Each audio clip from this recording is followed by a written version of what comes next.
Imaginez un lieu où les arbres gardent des secrets depuis des siècles, où les lacs sont si profonds qu'ils semblent mener directement en enfer.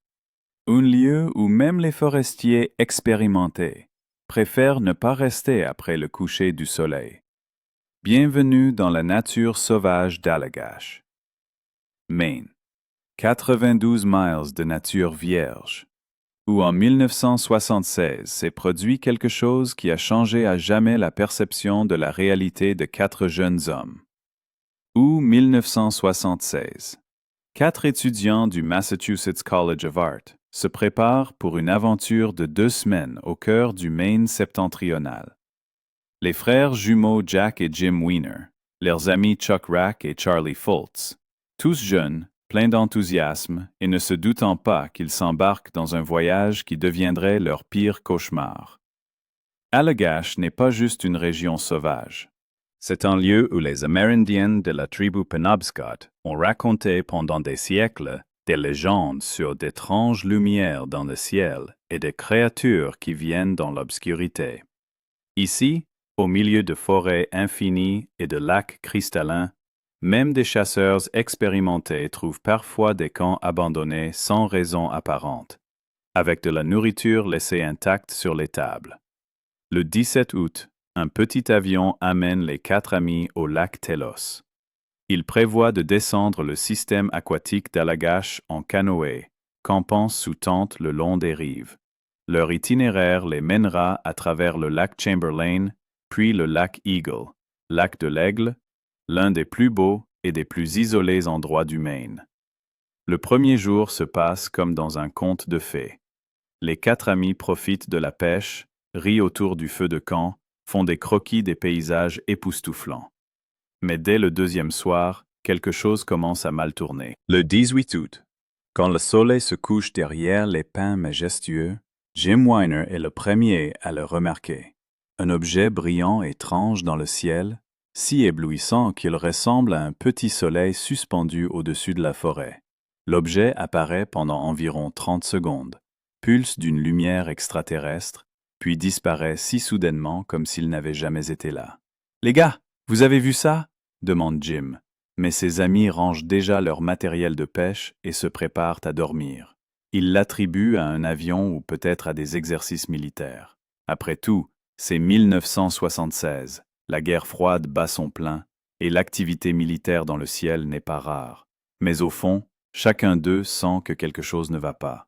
La forêt autour d'eux semble trop silencieuse. Les bruits nocturnes habituels, le ululement des hiboux, le bruissement des animaux dans les sous-bois, les éclaboussures des poissons dans le lac, tout cela semble avoir disparu. Même les insectes se sont tus. Le 20 août, ils atteignent le lac Eagle. Cette étendue d'eau est si vaste que la rive opposée se perd dans la brume. Les habitants l'ont surnommé « la fenêtre vers un autre monde », à cause de sa profondeur incroyable et de la clarté cristalline de son eau.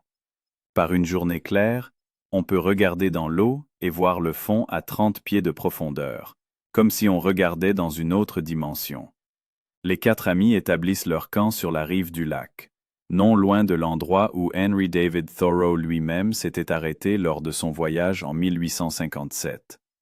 Thoreau décrivait cet endroit comme « si beau qu'il semble trop parfait pour ce monde », mais notait aussi un étrange sentiment d'inquiétude qu'il ressentait ici. Alors que l'obscurité engloutit la forêt, les 4 amis prennent une décision qui changera leur vie à jamais. Ils décident de faire de la pêche nocturne. Dans ces eaux vit une magnifique truite, et la nuit, les poissons sont plus actifs. Ils construisent un grand feu sur la rive, si grand qu'on peut le voir à plusieurs miles. Le feu doit servir de phare pour les aider à retrouver leur chemin dans l'obscurité totale. Vers 8 heures du soir, ils mettent les canoës à l'eau. L'obscurité ici n'est pas comme l'obscurité urbaine.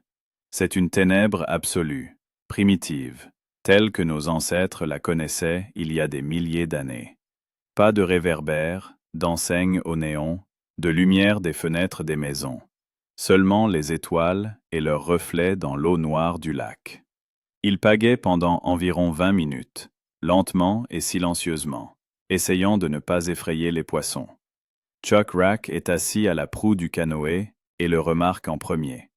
Au début, cela ressemble à une étoile très brillante, mais alors il réalise, les étoiles ne bougent pas. « Les gars !» chuchote-t-il, sa voix tremblant d'une peur inexplicable. « Regardez ça !» Tous les quatre lèvent la tête et voient ce qui changera leur vie à jamais. Au-dessus de la forêt, à environ 200 à 300 pieds d'altitude, plane un énorme objet lumineux. Il ne ressemble à rien de ce qu'ils ont vu auparavant.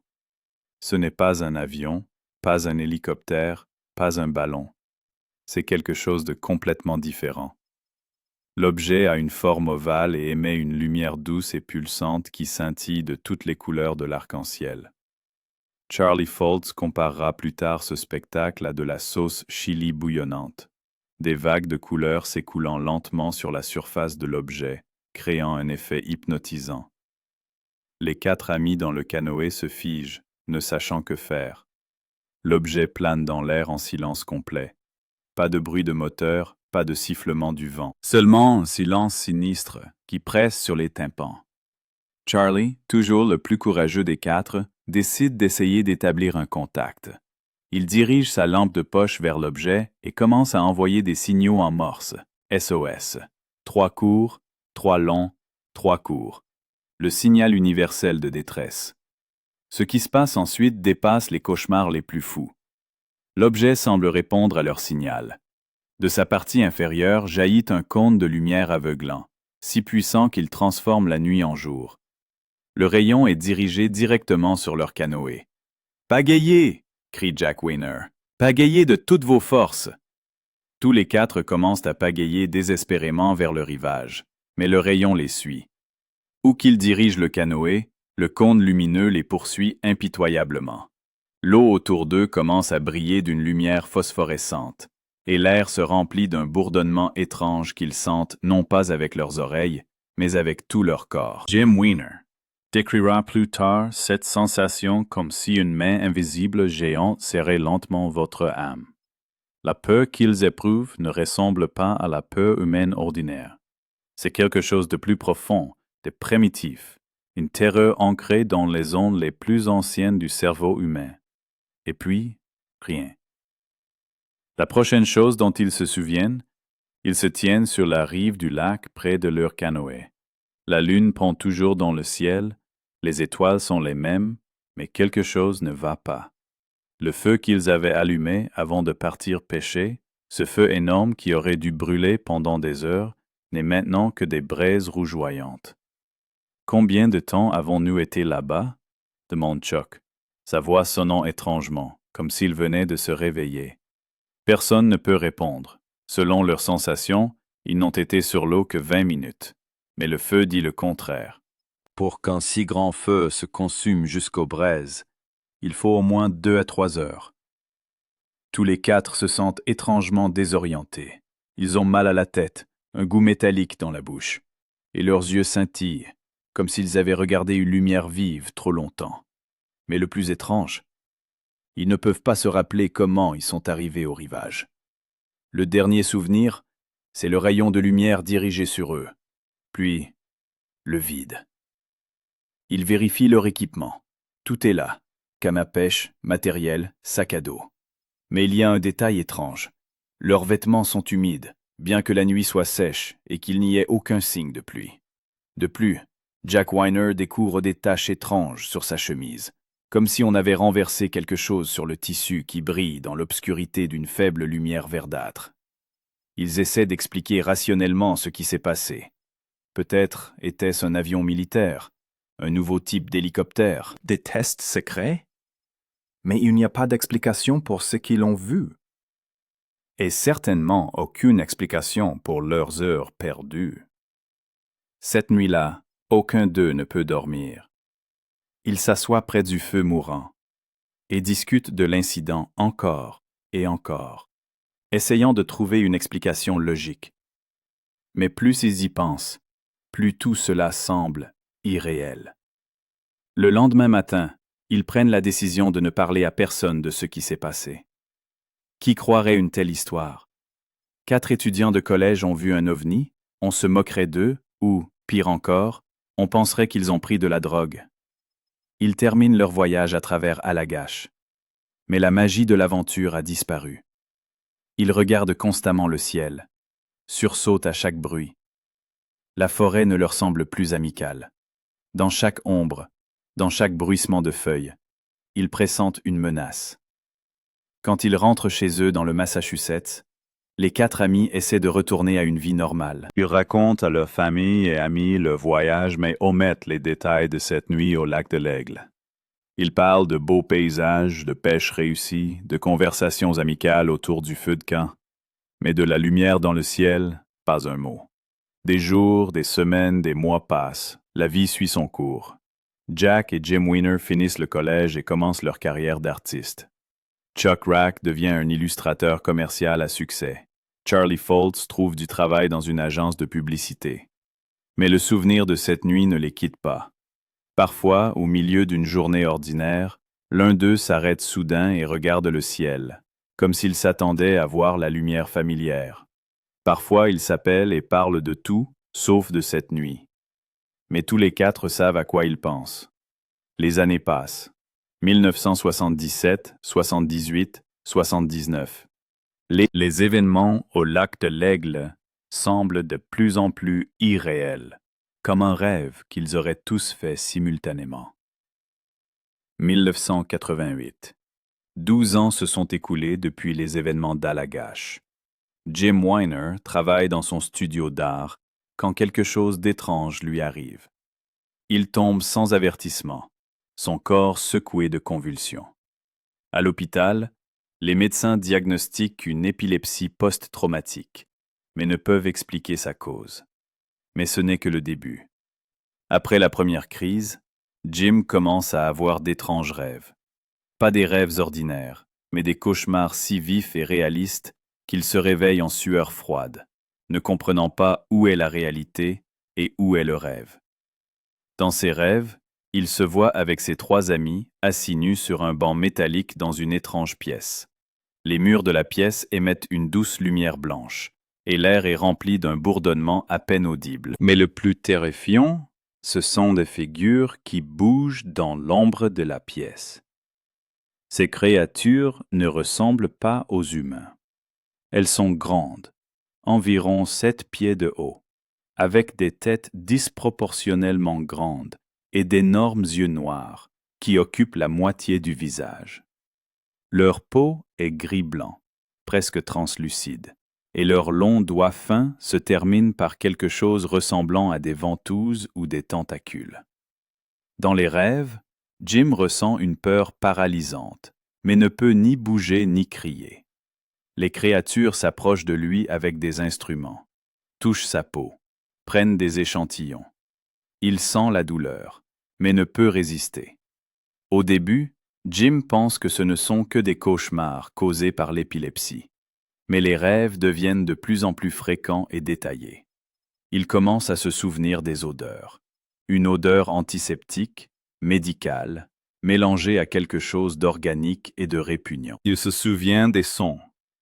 Le bourdonnement des machines, des voix étouffées, parlant dans une langue incompréhensible. Le pire, c'est que dans les rêves, il ne voit pas seulement lui-même, mais aussi ses amis.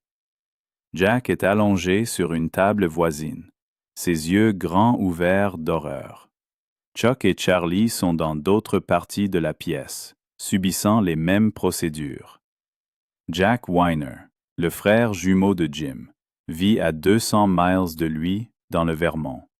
Ils communiquent rarement, chacun occupé par sa vie et sa carrière.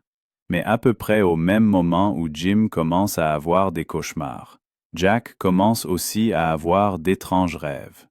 D'abord, ce ne sont que des fragments, des bribes d'images, lumière vive, surface métallique, sentiment d'impuissance et de peur. Mais progressivement, les rêves deviennent plus clairs, plus détaillés. Jack se voit dans la même pièce blanche que son frère. Il voit les mêmes créatures avec leurs yeux noirs sinistres. Il sent les mêmes instruments métalliques touchant sa peau. Mais il y a un élément qui effraie particulièrement Jack. Dans ses rêves, les créatures montrent un intérêt particulier pour lui et Jim. Elles les comparent constamment, les étudient simultanément, comme si elles essayaient de comprendre quelque chose d'important. Jack commence à soupçonner que leur statut de jumeaux a une signification pour ces créatures. Des mois passent dans des cauchemars torturants. Jim et Jack commencent tous deux à avoir peur d'aller se coucher. Ils boivent du café pour ne pas s'endormir, travaillent la nuit, font tout leur possible pour éviter les rêves. Mais la fatigue l'emporte et les cauchemars reviennent encore et encore. Jack commence aussi à remarquer d'étranges changements dans son corps. Des cicatrices inexplicables apparaissent sur ses jambes, de petites marques rondes, comme d'un instrument médical. Les médecins ne peuvent expliquer leur origine. Le pire, c'est que Jack commence à sentir qu'il est observé. Même le jour, même dans des endroits bondés, il sent des yeux invisibles surveillant chacun de ses mouvements. Il regarde constamment autour de lui, vérifie les serrures des portes, évite les endroits sombres. En octobre 1988, Jim Weiner prend une décision qui changera la vie de tous les 4 amis. Il décide de s'adresser à un expert en ovnis. Jim avait entendu parler d'une conférence d'ufologues à Boston et décide de la visiter. Là, il rencontre Raymond Fowler, l'un des chercheurs ovnis les plus respectés du pays. Fowler travaille pour l'organisation MUFON, Mutual UFO Network, et a des années d'expérience dans l'étude de cas similaires. Jim raconte à Fowler les événements d'Allagash et ses cauchemars. Fowler écoute attentivement, sans interrompre ni exprimer de scepticisme. Quand Jim finit son histoire, Fowler reste silencieux pendant quelques minutes, réfléchissant à ce qu'il a entendu. « Ce que vous décrivez, dit-il finalement, est très typique des cas d'enlèvement par des extraterrestres. Temps perdu, souvenirs fragmentaires, cauchemars qui pourraient être des souvenirs supprimés.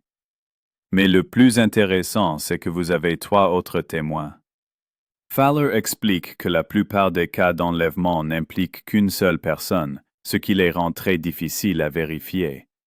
Mais un cas avec 4 témoins, c'est une rareté qui pourrait fournir une opportunité unique de recherche. « J'aimerais parler à vos amis, dit Fowler. S'ils sont d'accord, nous pourrions faire de l'hypnose régressive. Cela aiderait à récupérer les souvenirs supprimés. » Jim contacte son frère, Chuck et Charlie. À sa surprise, il s'avère que tous les 3 ont aussi eu d'étranges rêves et cauchemars. Des rêves qu'ils n'avaient racontés à personne parce qu'ils avaient peur d'être pris pour fous. Chuck Rack raconte des rêves répétitifs où il est allongé sur une table métallique tandis que de grandes figures aux yeux énormes se penchent sur lui. Charlie Foltz décrit des cauchemars où son corps est examiné par des instruments et son esprit se remplit de pensées étrangères. Tous les 4 acceptent de rencontrer Fowler et de participer à l'étude. Hiver 1988. Dans le bureau sombre de l'hypnothérapeute Anthony Constantino à Beverly, Massachusetts, commence l'une des recherches les plus intenses sur un cas d'enlèvement par des extraterrestres de l'histoire. Raymond Fowler insiste pour que chacun des 4 hommes soit hypnotisé séparément. Ils ne doivent pas communiquer entre eux sur ce dont ils se souviennent. C'est le seul moyen de s'assurer que leurs souvenirs ne s'influencent pas mutuellement. Constantino, un hypnothérapeute expérimenté avec 30 ans d'expérience, dira plus tard que les séances avec le Quatuor d'Allagash étaient les plus intenses de sa carrière. Ce n'était pas juste des souvenirs, expliquera-t-il. C'était comme s'il revivait l'expérience. Le premier à être hypnotisé est Jim Weiner. Constantino l'introduit lentement en transe, ramenant sa mémoire à cette nuit d'il y a 12 ans au lac de l'Aigle. Sous hypnose, Jim raconte une version complètement différente des événements. Oui, ils étaient dans le canoë quand ils ont vu la lumière. Oui, le rayon de lumière s'est dirigé vers eux. Mais ce qui s'est passé ensuite diffère radicalement de leurs souvenirs conscients. Le rayon, il nous soulève, dit Jim, sa voix tendue par la peur. Le canoë s'élève de l'eau. Nous ne pouvons pas bouger. ne pouvons pas crier. Quelque chose nous retient. Sous hypnose, Jim décrit comment leur canoë est aspiré à l'intérieur de l'énorme objet, à travers une sorte de portail dans sa partie inférieure. À l'intérieur, il se trouve dans une grande pièce ronde, éclairée par une douce lumière blanche, sans source visible. Il y a des créatures, continue Jim. Elles ne ressemblent pas aux humains. Grandes, minces, leurs yeux, oh mon Dieu, leurs yeux sont si grands. Ils regardent directement dans mon âme. Jim décrit comment les créatures les mènent doucement, mais inexorablement dans une autre pièce. Cette pièce ressemble plus à un laboratoire médical, avec des tables métalliques, d'étranges instruments et des panneaux clignotants avec des symboles extraterrestres. Elles nous forcent à nous déshabiller, sa voix tremble. Nous ne voulons pas, mais ne pouvons résister. Quelque chose contrôle nos corps. Ce qui se passe ensuite horrifie même l'expérimenté Constantino. Jim décrit un examen médical détaillé auquel lui et ses amis sont soumis. Les créatures prennent des échantillons de peau, de sang, d'autres fluides biologiques. Elles introduisent de fins instruments dans leur corps, étudient leurs organes internes. Elles s'intéressent particulièrement à moi et Jack, dit Jim. Elles nous comparent constamment, nous mesurent simultanément, comme si elles étudiaient comment nous sommes semblables et en quoi nous différons. Le plus terrifiant dans le récit de Jim, ce n'est pas l'impact physique, mais psychologique. Il décrit comment les créatures pénètrent d'une manière ou d'une autre dans son esprit, étudient ses pensées et souvenirs. Il sent comment une intelligence étrangère fouille dans sa conscience, comme si elle tournait les pages d'un livre.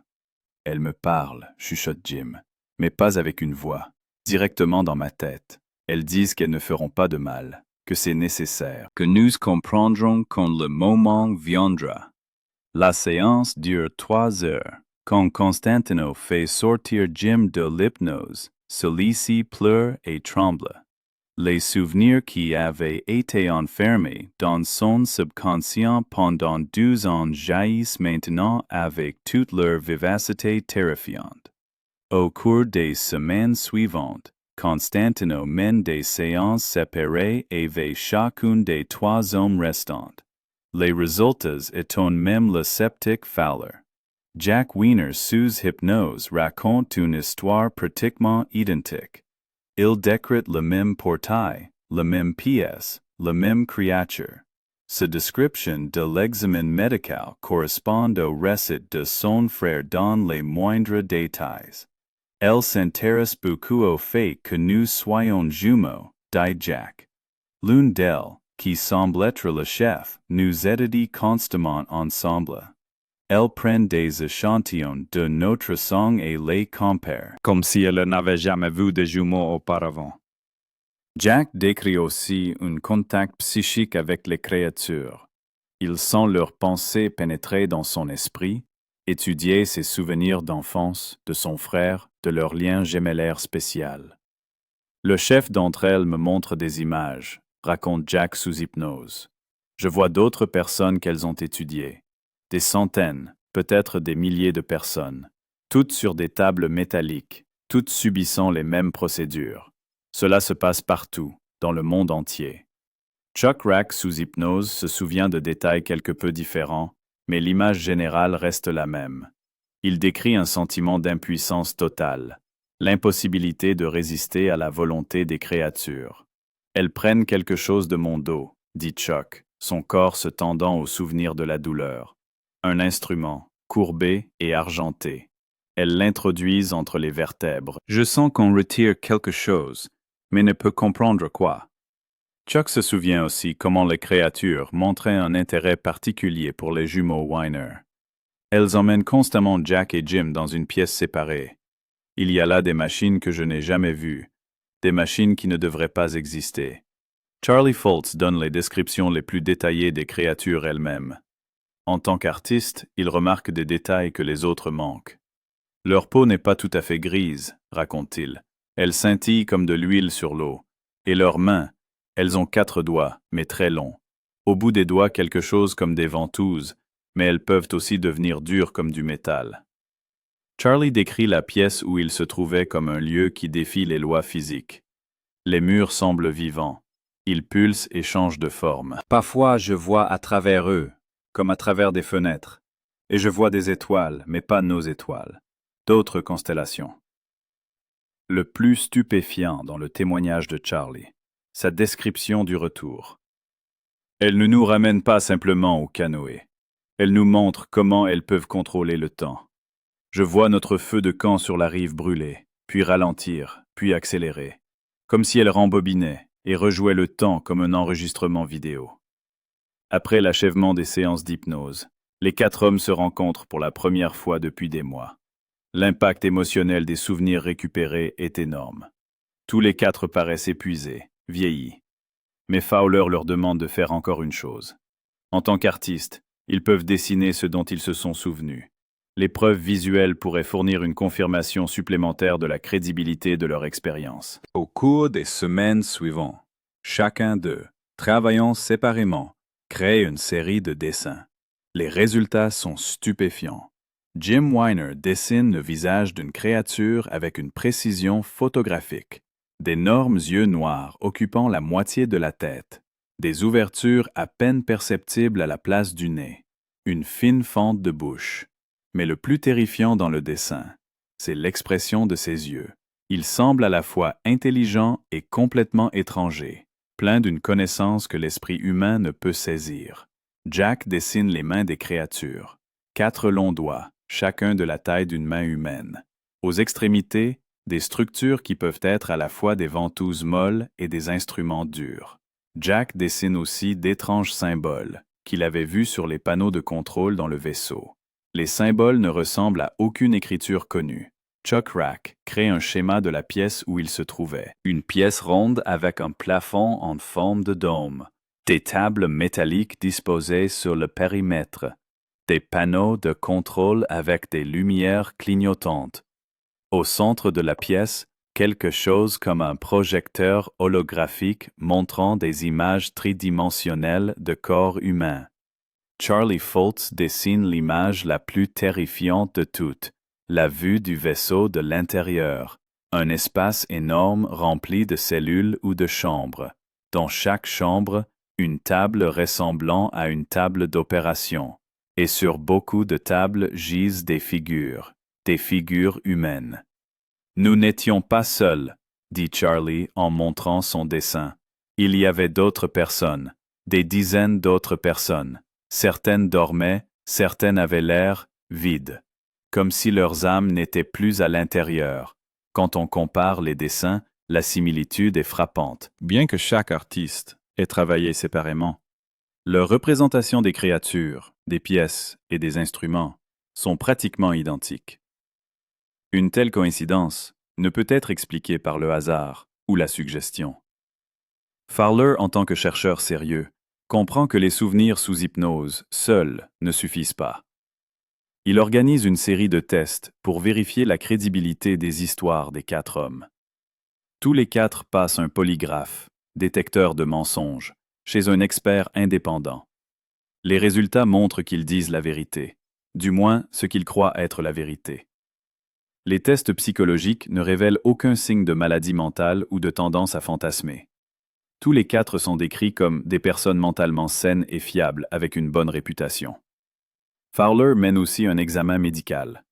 Sur le corps de Jack Weiner, on découvre d'étranges cicatrices qui ne peuvent être expliquées par des procédures médicales connues. Les cicatrices ont une forme géométrique régulière et semblent avoir été faites avec des instruments qui n'existent pas dans la médecine humaine. L'une des découvertes les plus étranges est un petit objet trouvé dans la jambe de Jack par radiographie. L'objet a une composition métallique, mais ne correspond à aucun alliage terrestre connu. Quand les médecins tentent de l'extraire chirurgicalement, l'objet disparaît mystérieusement. Fowler envoie des échantillons de tissu des cicatrices de Jack à l'Institut de pathologie des forces armées à Washington pour analyse. Les résultats sont classifiés, mais des sources officieuses disent que le tissu montre des signes d'exposition à une forme inconnue de radiation. Au fil des mois, les 4 hommes commencent à se souvenir non seulement des événements de cette nuit à Allagash. Des séances d'hypnose supplémentaires révèlent un schéma de contact qui s'étend loin dans le passé. Les jumeaux Weiner se souviennent d'incidents de l'enfance, des nuits où ils se réveillaient dans leur lit et découvraient que leur chambre était remplie d'une étrange lumière bleuâtre. Des figures debout près de leur lit, de hautes silhouettes minces aux yeux énormes. Elles nous emmenaient, raconte Jim sous hypnose à propos d'événements d'il y a 30 ans. Tous les quelques mois, toujours la nuit, toujours ensemble. Nos parents ne se réveillaient jamais, comme s'ils étaient aussi contrôlés. Jack se souvient comment, dans l'enfance, on les menait à travers le mur de leur maison, comme s'il était fait de brouillard. Dehors les attendait un vaisseau, planant silencieusement au-dessus de l'arrière-cour. Elles nous étudiaient pendant que nous grandissions, dit Jack. Mesuraient notre taille, notre poids, prenaient des échantillons.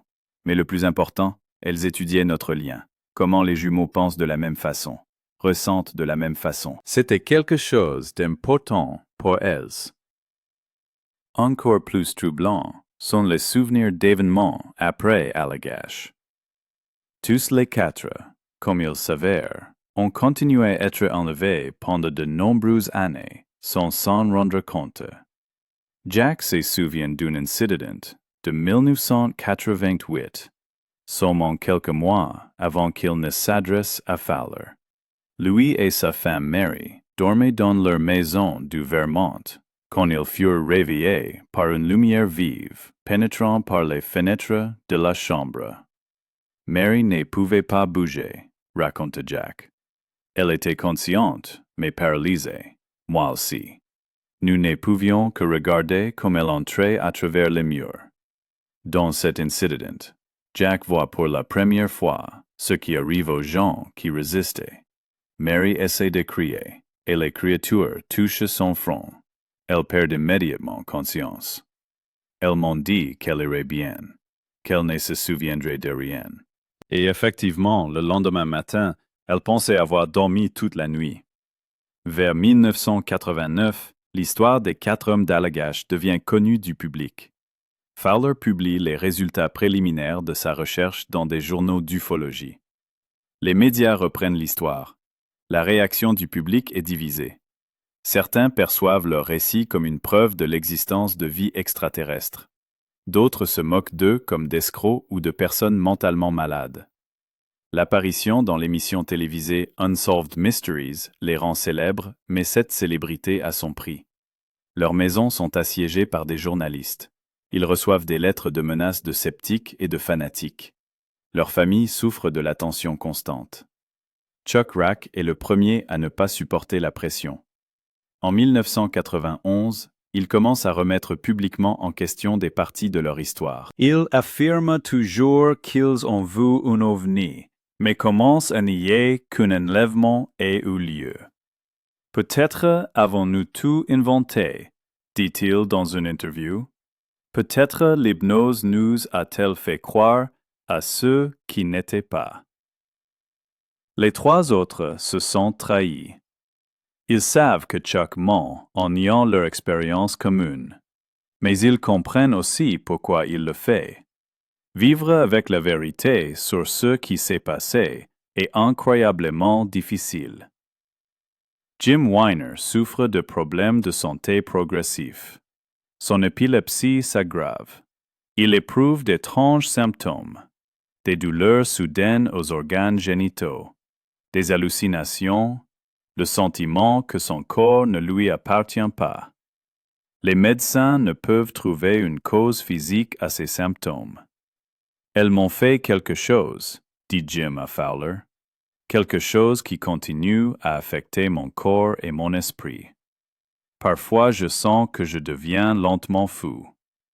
Jack essaie de mener une vie normale, mais sent constamment la présence d'observateurs. Il installe des caméras de sécurité autour de sa maison, change les serrures, mais rien ne peut le libérer du sentiment qu'elles viennent toujours le chercher. Charlie Foltz devient un ermite. Il sort rarement de chez lui, évite les contacts avec les gens. Son art devient sombre et troublant. Des toiles remplies d'yeux regardant depuis l'obscurité. Vers le milieu des années 90, l'intérêt public pour l'histoire d'Allagash commence à décliner. De nouveaux cas d'ovnis captent l'attention, et les 4 hommes du Maine disparaissent progressivement des gros titres.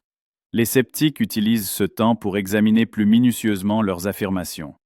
Le docteur William Cole, un psychologue spécialisé dans les faux souvenirs, publie une critique dévastatrice de l'affaire Allagash. Cole affirme que les souvenirs des 4 hommes ont été créés pendant l'hypnose, non extraits d'elle. Il souligne que l'hypnose régressive peut créer de faux souvenirs, particulièrement quand l'hypnotiseur attend certains résultats. Il regardait des films d'ovnis, lisait des livres sur les extraterrestres, affirme Cole. Leurs souvenirs sous hypnose ne sont pas plus réels que des rêves. Cole attire aussi l'attention sur les contradictions dans leurs récits et sur le fait que leurs souvenirs devenaient plus détaillés avec le temps, ce qui est un signe de faux souvenirs. D'autres explications apparaissent. Certains suggèrent que la lumière vive qu'ils ont vue pourrait avoir été une expérience militaire ou un phénomène atmosphérique.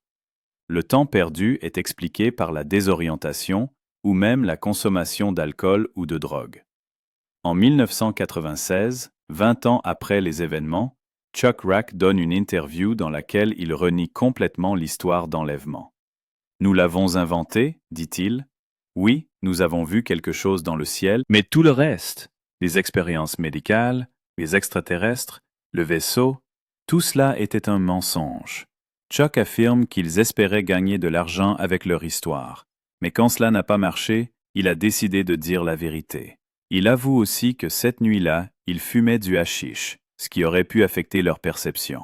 Les 3 autres nient vigoureusement les affirmations de Chuck. Ils soutiennent qu'il ment sous la pression des sceptiques et à cause de problèmes d'alcool. Chuck ne peut pas vivre avec la vérité, dit Jack Weiner. Il lui est plus facile de dire que tout était un mensonge que d'accepter ce qui nous est vraiment arrivé. Aujourd'hui, presque 50 ans plus tard, l'affaire Allagash reste l'une des plus controversées de l'histoire de l'ufologie. Les sceptiques pointent vers la rétractation de Chuck Rack comme preuve que toute l'histoire était fabriquée. Les croyants affirment que Chuck a menti sur son mensonge, incapable de faire face au traumatisme. Jim Weiner est mort en 2011 de complications liées à l'épilepsie. Jusqu'à sa mort, il a insisté sur le fait que les événements d'Allagash étaient réels. Ses derniers mots à sa femme, rapporte-t-on, furent « Elles viendront aussi te chercher. Sois prête. » Jack Weiner continue de vivre en isolement dans le Vermont. Il donne rarement d'interviews, mais quand il le fait, son histoire reste inchangée. Il affirme toujours que les contacts continuent, bien que moins fréquemment.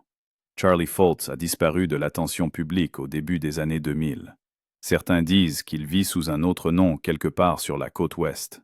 D'autres pensent qu'il est mort. Chuck Rack est mort en 2019. Avant sa mort, il a changé plusieurs fois sa version des événements, tantôt niant, tantôt confirmant divers aspects de l'histoire. Sa dernière interview a été donnée en 2016, où il a dit des mots énigmatiques. La vérité est beaucoup plus effrayante que les gens ne le pensent. Mais certaines vérités valent mieux être gardées secrètes.